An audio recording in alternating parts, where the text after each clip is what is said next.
Maxime Tilliette est là, notre correspondant sur la Côte d'Azur. Salut Max. Maxime. Jérôme, Manu Salut, et Maxime. Benoît également. Bonsoir à tous. Ce petit bonbon avant les fêtes, Maxime, quel bonheur. Ah ouais. Alors explique-nous cette décision surréaliste. Qu'est-ce qui s'est passé encore à Nice aujourd'hui alors? Déjà, factuellement, on avait rendez-vous avec Francaise, pas de joueur, encore une fois, en conférence de presse, pour parler du match de Saint-Etienne. La conférence de presse se termine. On va pour emballer le matériel. On lui dit non, attendez encore quelques minutes, on a encore des choses à vous dire. Bon, et là, conférence de presse surprise dans la foulée, avec donc deux présidents emblématiques niçois qui apparaissent, Jean-Pierre River et Maurice Cohen. Mission commando, projet maintien, voilà, ce sont des termes qu'on a beaucoup entendus, de la bouche notamment donc, de Jean-Pierre River, qui retrouve la présidence 5 mois à peine après l'avoir quitté. Et pourtant, on l'a entendu dans la prod, il affirmait il y a exactement 15 jours dans cette même émission Rotten sans flamme qu'il ne reviendrait pas au gym. Eh bien, on peut l'écouter. C'est vraiment un politique maintenant. On est conscient avec Maurice que le mal est profond et qu'il y a beaucoup de travail. Et aujourd'hui, on n'a pas de baguette magique avec Maurice. On vient bénévolement, mais on ne pourra pas tout faire tout seul. Je comprends la colère, la déception, tout ce que peuvent ressentir l'environnement du club qui est aujourd'hui extrêmement trouble. On comprend tout ça. Mais l'amour d'un club, on ne le perd jamais. Voilà, Francaise et Florian Maurice restent, eux, bien en poste comme entraîneur et directeur sportif. Cohen et River, eux, veulent redonner son âme à l'OGC Nice et aussi renouer le lien avec les supporters, puisque le fil était totalement rompu entre eux et le désormais ex-président Fabrice Bocquet. Merci Maxime, reste avec nous parce qu'il y a plein de précisions à apporter. La révolution niçoise sera-t-elle bénéfique? 32-16 pour participer avec nous. Jérôme, comment tu réagis à ça? Ce comeback de deux ex-présidents de Nice pour tenter de sauver le club et l'empêcher de sombrer en deuxième division. Écoute, je suis sans voix par rapport à ce que m'avait dit dans l'émission Jean-Pierre River il y a 15 jours. Alors après, il peut y avoir des retournements de situation, on a très bien compris. On a aussi... je sais que peut-être qu'un jour il expliquera. Je ne vais pas tout trahir, tout ce qu'il m'a dit en privé, Jean-Pierre, parce que j'ai beaucoup de respect pour l'homme déjà. On a toujours eu une bonne relation. Donc je ne vais pas trahir ce qu'il m'a dit et pourquoi il était parti de l'OGC Nice. Mais c'est un peu surprenant. Par rapport à tout ce qui s'est passé sur le début de saison, son départ, les résultats, dernièrement l'analyse qu'il avait, qui était pour lui dramatique dans la situation de Nice, par rapport à tous les investissements qui ne sont pas arrivés, par rapport au projet qui a été mis en place, par rapport ça qui le fait revenir. Aux compétences des gens en place. Oui, mais les gens en place, ils sont encore là, du moins je suis désolé. Et c'est pas parce que tu coupes la tête de Bocquet, et Bocquet, en effet, je pense qu'il a fait de grosses erreurs, et déjà que c'était pas, t'avais pas l'impression qu'il était président, que c'était le patron. Tu vois, il n'était pas respecté comme ça. Ouais. Il est sorti du bois parce qu'il a été obligé dernièrement, mais trop tardivement. Et je pense que c'est installé, si tu veux, une routine malheureusement dans le staff technique, avec les joueurs et tout ça, dans l'encadrement sportif, où ils étaient livrés à eux-mêmes. Et il n'y avait pas de patron. Et c'est bien le problème de toute société, de toute entreprise, que je veux dire, il n'y a pas que dans le football.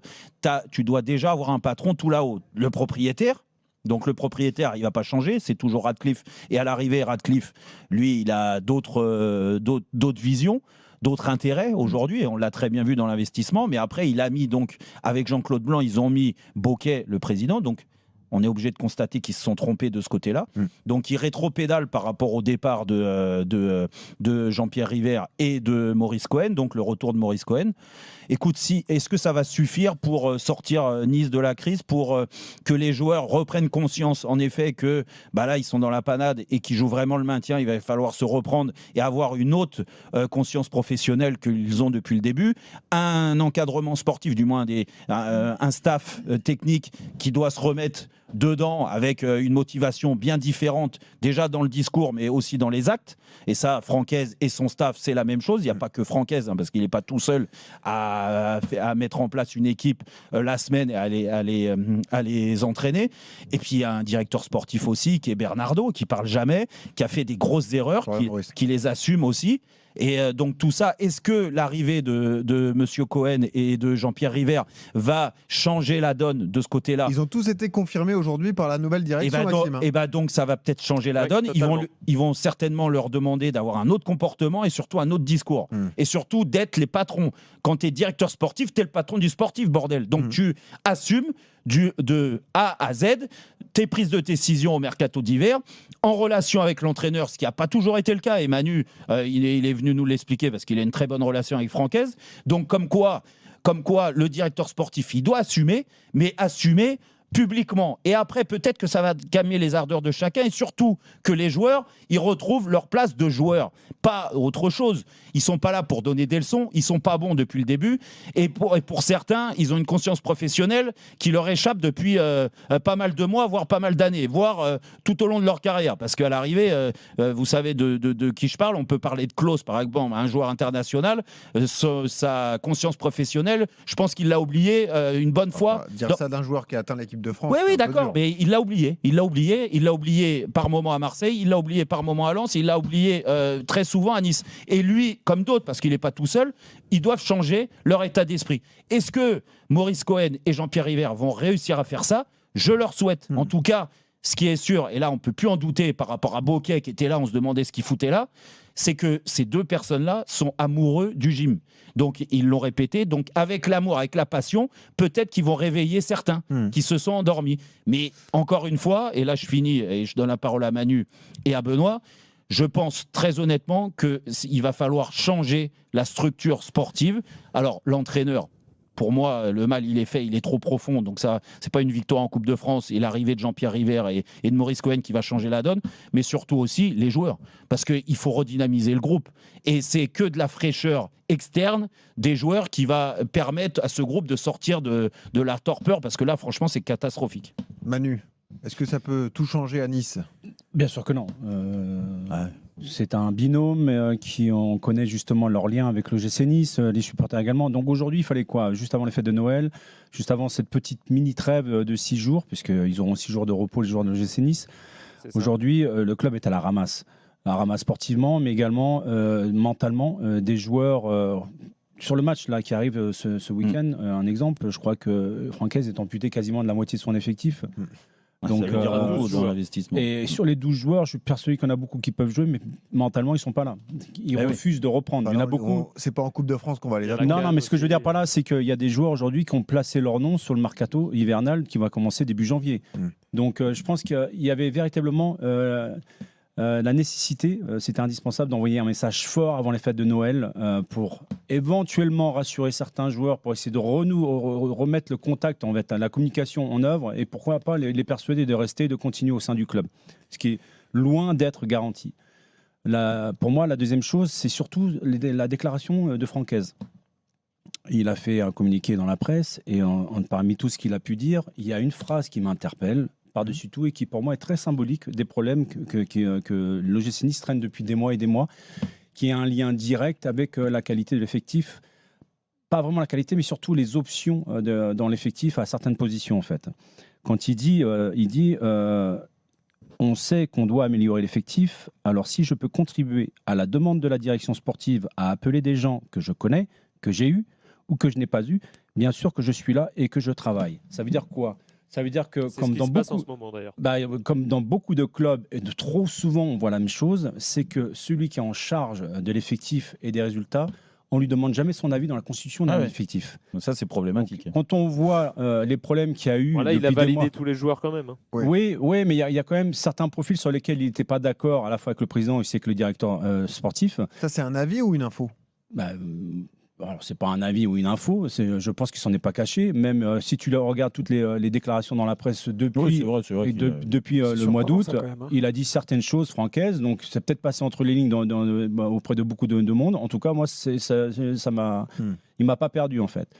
Donc ça vient conforter ce que je pense, c'est que l'arrivée de ce binôme est une bonne chose, mais c'est loin d'être gagné. Pourquoi ? Parce qu'il va falloir quand même convaincre des joueurs qui, à mon avis, tu seras obligé de faire avec eux pour maintenir le GC Nice en Ligue 1. Ça, c'est sûr. Donc là, tout le monde ne partira pas. Tu parles de Mofi et Boga ? Exactement, il parle entre autres, mais il y en a d'autres également. Alors Klose également, tu vois ce que je veux dire ?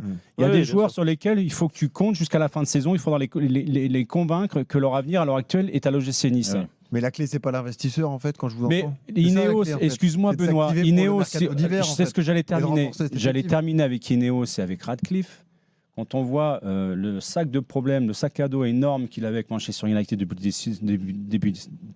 le début de saison, et c'est loin d'être gagné également du côté de Manchester, quand tu vois encore le match qu'ils ont fait 4-4 à domicile, je souffle le chaud et le froid en permanence du côté de Manchester United. Quand tu vois les finances et le plan de restructuration qu'il a mis au sein de United à l'heure actuelle, c'est ce que j'expliquais la dernière fois quand on a parlé de l'OGC Nice. Ce club est devenu la résidence secondaire sur la Côte d'Azur de l'actionnaire. Ah oui. Quand on sait qu'il y a des offres sur la table de rachat justement pour l'OGC Nice et qu'il ne daigne même pas les regarder parce qu'il n'a pas de temps à consacrer à l'OGC Nice, tu peux t'apercevoir aujourd'hui que la baraque elle a pris feu à 2 étages. Il reste maintenant le dernier étage qu'il va falloir sauver.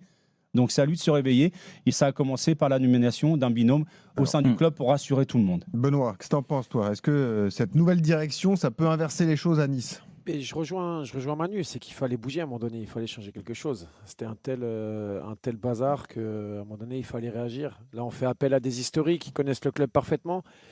La situation était quand même et toujours hyper délicate avec les supporters aussi. Je crois qu'il y avait une reconnexion à refaire avec les supporters. Mais j'ai le sentiment que c'est un chantier sans nom. Il y a des joueurs qui voulaient partir l'été dernier. Et je me rappelle notamment Jonathan Clauss où j'avais dit que mon avis c'était que je comprenais que le club le bloque, par exemple. Mais si je suis Jonathan Clauss, je pouvais comprendre aussi que le joueur veuille partir quand il voit le projet du club, ce qu'il était cet été et ce dont pourquoi il était venu. Donc Oui, mais quand tu signes un contrat, Benoît, aussi, l'investissement ou pas, ton contrat, tu l'as signé en bonne et due forme. Je suis d'accord avec toi, Jérôme. Tu peux te mettre à la place du joueur aussi. Le joueur, il a signé un projet il y a 1 an. Et le projet, tu vois qu'un an plus tard, il est différent un peu quand même. Mais Jérôme, Francaise, même s'il a re-signé. Non, mais Benoît, on a signé des contrats, Manu aussi. Non, mais je suis pas d'accord. Je veux dire, quand tu signes des contrats, le club, il peut t'annoncer. Écoute, moi, je suis bien placé pour le savoir parce que au PSG, quand j'ai signé au PSG, c'était à une autre époque. D'accord, on m'avait annoncé un projet avec des recrutements et tout ça, comme quoi, c'est jamais arrivé. C'est jamais arrivé parce qu'ils n'avaient pas les moyens de le faire. On parle de moi à Bordeaux quand j'ai signé avec la famille Trio avec MC, c'est que c'est pour ça. Peu de temps, mais c'est pour ça. Mais sauf que moi, j'avais pas l'opportunité de bouger. L'offre de Leverkusen, financièrement et sportivement, elle est quand même beaucoup plus élevée que l'OGC Nice à l'heure actuelle. Donc tu finis ta fin de carrière, tu as 32 ans, tu finis ta carrière dans un club qui sort champion d'Angleterre. Manu, champion d'Allemagne, pardon. Manu, quand tu sors de l'échec, pour moi, c'est un échec. Un dernier contrat pour la fin de ta carrière. Pour moi, c'est un échec, lui, à Marseille. D'accord, il est parti à Marseille. On se souvient des discours et ils en voulaient plus. Et son professionnalisme a été mis en avant. Mais pourquoi Nice l'a pas vendu? Pourquoi tu retiens un joueur de 32 ans en fait? Parce que Nice a beaucoup investi, je pense, sur lui. Il y a eu beaucoup de ventes. Et ils se sont dit, écoute, ok, on a vendu, mais toi, tu as un beau statut, tu as un beau salaire, donc tu vas rester avec nous. Et à l'arrivée, peu importe qu'il soit pas content et tout ça, tu peux pas accepter. Moi, je vais pas dans votre sens là, Benoît et Manu. Tu peux pas accepter que le mec le projet de Nice. Mais d'accord, mais un an plus tard, il a volé en éclat le projet. Mais d'accord, mais est-ce que Jonathan Clauss, il a été réprochable depuis qu'il est arrivé à Nice? Je sais pas, on peut dire tout ce qu'on veut sur Jonathan Clauss, mais quand on en parle à Lens, il était irréprochable. Mais on voit les matchs. Non, mais Benoît, on voit les matchs. Moi, encore une fois, je veux pas m'en prendre qu'à Jonathan Clauss parce que c'est pas que lui le problème. C'est un ensemble, tu le sais très bien. Exactement. Quand ton collectif il va pas bien, quand ta direction fait pas le travail ou fait mal le travail, ça a des répercussions après sur ton staff, sur tes joueurs et ainsi de suite. Ça fait effet boule de neige. C'est vrai. Je sais très bien comment ça se passe. J'aimerais terminer sur une chose, c'est que le président, il a fait les frais aussi de la mauvaise gestion à l'heure actuelle, ce qui se passe sur le terrain. Mais je pense que ce qui s'est passé aussi dans ce fameux bus au retour d'un certain match où des joueurs et l'encadrement, quand tu vois la réaction quand même relativement tardive du club dans leur communiqué. C'est tout ça qui lui reprochait, Manu, il n'était pas là. C'est pour ça, je pense que la confiance, elle est rompue entre lui et les joueurs. Mais c'est sûr, et puis moi je vais aller plus loin, et avant de recevoir un auditeur, Greg, j'ai échangé aussi avec Jean-Claude Blanc. Moi, rappelle-toi, c'était avant... C'était là tout à l'heure. Voilà, et Jean-Claude Blanc, pareil, il n'a pas parlé. Il représente Ineos à l'OGC Nice. Et il m'a dit beaucoup de choses en privé, mais en effet, là où il en voulait au président, c'est qu'il l'a nommé, et c'était à lui de prendre ses responsabilités. C'était très souvent, on a dit, oui, mais Jean-Claude Blanc, il parle pas. Ineos, il parle pas, parce que Jean-Claude représente Ineos. Il a dit, écoute, moi, si on a nommé Bocquet comme président, c'est à lui de prendre ses responsabilités. Donc je savais déjà qu'il lui reprochait pas mal de choses. Il l'a mis en première ligne. Il a eu un certain discours. Franchement, Bokeh, moi, J'ai rien contre lui. Je pense qu'il a fait du bon travail aussi. Non, mais je le connais pas. Moi aussi, je suis comme toi. Mais c'est quelqu'un de compétent quand même. Exactement. Sauf qu'il est peut-être compétent, mais franchement, il fait les frais, c'est la tête. Non, mais les gars, sa place, c'était pas président d'un club comme Nice. Comment tu peux prévoir qu'il allait se passer ce qui allait se passer? Ah bah ouais, mais bon, tu remets des historiques, tu sais qu'ils vont mieux gérer. Je pense qu'il faut aller passer par là pour renier le dialogue avec Benoît, t'as des postes dans le football. Quand tu connais un peu le football, et lui, je pense qu'il le connaît pas assez. C'est pour ça qu'il l'a accepté, alors qu'il n'avait pas les épaules pour ça. Tu sais que quand tu deviens président, encore plus d'un club comme Nice, où il y a une ferveur qui est particulière, et tu sais que quand ça se passe pas bien, ça peut être terrible, comme c'est le cas en ce moment. Et ben, écoute, tu dois analyser la situation. Si tu es quelqu'un d'intelligent, au moins avoir le recul de dire.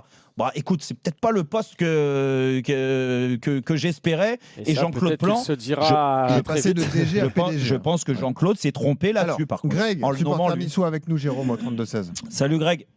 Salut, bonsoir les gars. Bienvenue Greg. Bonsoir Manu, bonsoir Jérôme. Salut Greg. Bonsoir bon, un plaisir de t'accueillir Greg. Bon, écoute, comment tu vois l'arrivée de Jean-Pierre River et de Maurice Cohen? Ah bah, c'est un énorme soulagement. C'est un énorme soulagement parce que déjà ça prouve que l'actionnaire il tente quelque chose. Il laisse pas le club mourir.